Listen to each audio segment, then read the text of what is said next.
Hi, my name is Kailyn. I work as a youth coordinator at Metropolitan State University. Today we'll be learning about managing mental health and college application stress in the pandemic. So college is on the way and is stressful. Your journey to college may be stressful and you may be struggling to balance other things on your plate, like your job or keeping up with your grades. So the goals of this presentation is managing mental stress and getting ready for college applications.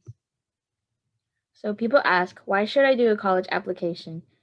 And one reason is for higher education. For people who want to go to college, it's one of the best ways to learn more knowledge after high school. While in high school, you run over the basics in certain subjects, college is where you'll be able to delve deeper into what you actually want to learn. You have more free reign to study subjects you want to learn about. I think what you learn in school before is a good way to figure out what you're good at, and in college is where you'll be able to pursue what you're knowledgeable in. And it's another way to meet others. Of course, the only way to truly learn something is by meeting other people and learning the experience through them. Sometimes it's a good way to learn what you want to do, especially for people who may just come to college but don't have an exact plan out for it. Having the help of another person may be helpful because having a person may help you learn what you want for your future. College is a good way to meet other people from many different backgrounds and share ideas with them, no matter the age. And sometimes somebody may not know why. People may not know exactly why they go to college for. In all honesty, it's perfectly okay because not everyone will have their life planned out 100%. College is fine to enroll in no matter your age. You feel like you want to join college later in your life is perfectly fine because many people start things in their lives at different times. So, why are people likely to put off their college applications? One is starting a task may be troubling for many. Many people don't want to start a task due to many reasons. They feel insecure about being accepted, work from school, or their daily lives have them too swamped to deal with other things at the moment. They don't know where to begin. It is put off until the last minute. While it's fun not to do what you're supposed to do, what definitely isn't fun is rushing to complete everything last minute. This in turn causes more stress and may lead to more problems and less effort put in due to just trying to get it turned in. And for many, the process is daunting. Thinking about the future is very scary for many kids transferring from high school to college. Many people know college isn't just an experience one can take lightly. Now's the time where you make your own decisions. Having that stress can lead to it being put off. While this may be troubling onto why a person may put off their college applications, here are some tips to these problems. Here are some strategies to use during the college application process.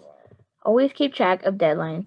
This may sound easier said than done, but usually it is important to keep track of your deadlines. It is easy to put down a deadline and forget until the day of. A good way to keep track of time is to get yourself a planner or a calendar. If you don't have any of those, you can always use calendars or reminders on your phone. Just have something to help you keep track of your time. It may be hard getting to the habit of using it, but once you do, it makes you much more organized and you'll be able to stay on top of things. Apply to schools you want to attend. It sounds pretty obvious, but this is really important to know. I doubt anybody would really want to do more than 10 applications to colleges, right? If you're not sure what college you want to attend, it's always good to research to know what's in your range or which has your interest more. I did this mistake of just applying to big colleges because I wanted to prove if I was smart enough to get into it.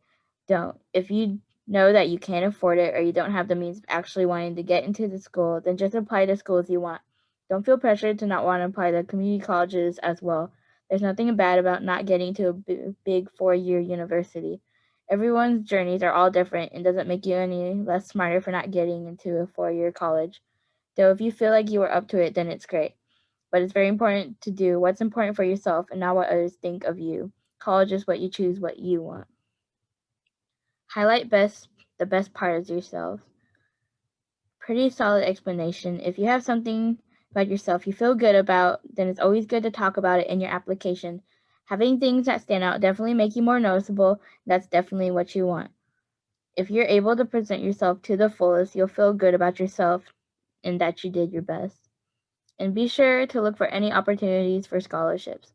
Make sure you apply to any scholarship opportunities because having a scholarship helps you pay off or lessen the cost of your tuition, books, and classes. And it's always good to have extra money so you don't have to use any personal funds to pay for school. And here are mental health strategies. Take a break from time to time. If you feel overwhelmed with everything on your plate, sometimes taking a break is good. It's a way to relax and clear your mind, and you'll feel more refreshed when you come back to work. Asking for help is always fine. Probably the biggest trouble for many to do is asking for help. I think the biggest reason no one would want to ask for help is because they have to admit they can't do a thing by themselves, which is totally okay. I think the best thing you could do is have a person be there for you when you need it. Usually, an insight from a friend or family member would help you be put at ease, and it may give you the time to think about what is troubling you. May not be as bad as you thought it was. Even if you don't have the knowledge about everything, having a person who's there to give you some moral support is always more helpful than you think it would be. If you're feeling stuck, you can always consult any of your school resources for mental health purposes as well. Taking the big step for yourself may turn out for the better. Look up videos that help you calm down. In this day of the internet, many things that weren't there are now free access to everyone.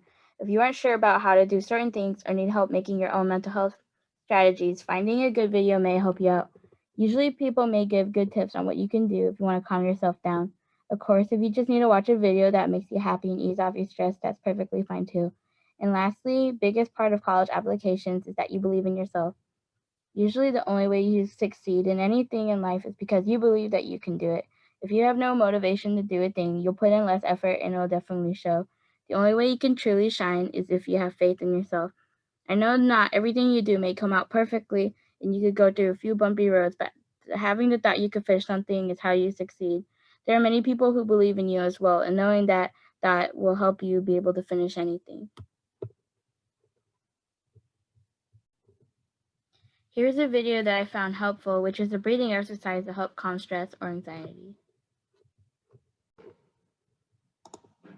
There are times when we all experience feelings of stress or anxiety. In these moments, you can use your breath to help calm those feelings.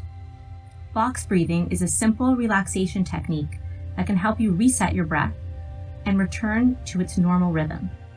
You can do it anywhere, anytime. Box breathing can help reduce stress and improve mood. It can also help with controlling and managing emotions. It's very easy to learn. Imagine breathing around a box. Inhale as you visualize going up one side of the box, gradually filling your lungs with air. When you reach the top, hold your breath for 1 to 5 seconds as you picture going across the top of the box. Exhale gradually as you imagine traveling down the other side of the box.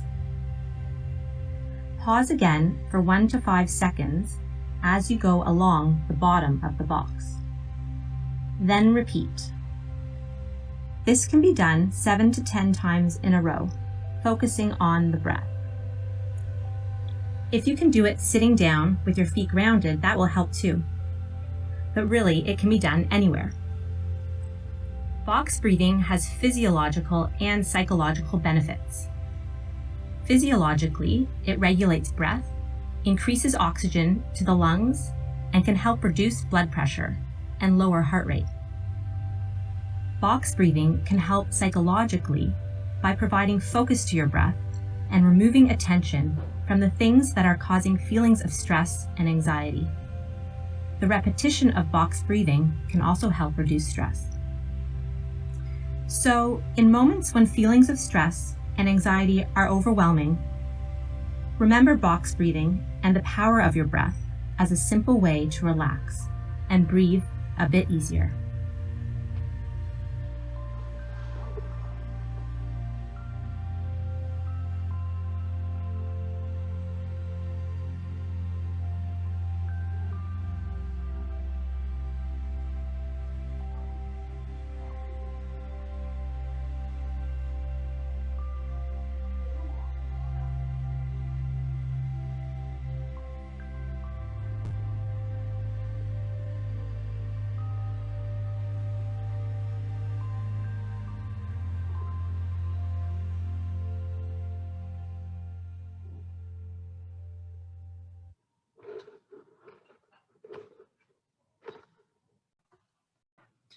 So, in my college experience, I used these Common App, and College Board.